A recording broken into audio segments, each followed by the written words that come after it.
পেপারিয়াম, দীপ্তলুচি অথবা লুচি পাতা, অনেকেই অনেক নামে চেনে, তবে এর ঔষধি গুণও কিন্তু অনেক রয়েছে।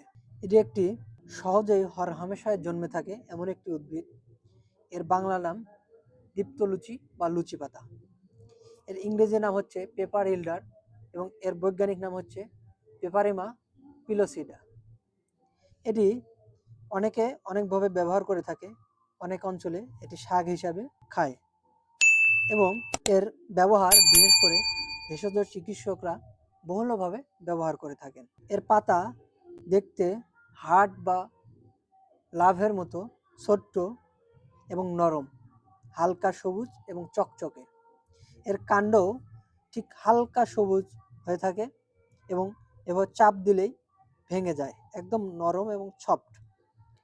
এটি অনেক জায়গায় পাওয়া যায়। এর জন্ম বিশেষ করে বর্ষার সময় ছাদে বা ফুলের টবে হয়ে থাকে। তো এর ঔষধি গুণের মধ্যে রয়েছে এটি বাত, গেঁটে বাত এবং জয়েন্টের ব্যথা কমাতে সাহায্য করে। এটি মাথা ব্যথা এবং মাইগ্রেনের সমস্যায় উপশম করে।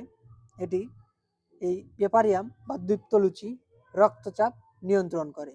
এটি সর্দি কাশির জন্য অনেক উপকারী এবং এই পেপারিয়াম বা দীপ্তলুচি ইউরিক অ্যাসিড কমাতে লোকজ ব্যবহার রয়েছে, তবে এর বৈজ্ঞানিক কোনো ব্যাখ্যা নেই।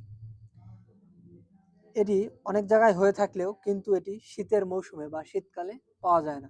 তাই আমার ছোট ভাই এটাকে জঙ্গল থেকে বা বাগান থেকে নিয়ে এসে তার টবে ফুলের গাছের সাথে রেখে দিয়েছে।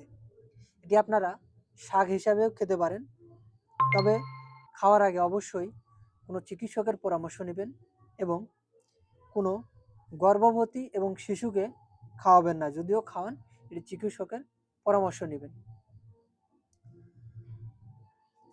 এই গাছ বিশেষ করে আপনারা শাক হিসাবে ভাজি করে খেতে পারেন এবং ভর্তা করেও খেতে পারেন। এরকম ভিডিও আমি প্রতিনিয়ত আপলোড করে থাকি।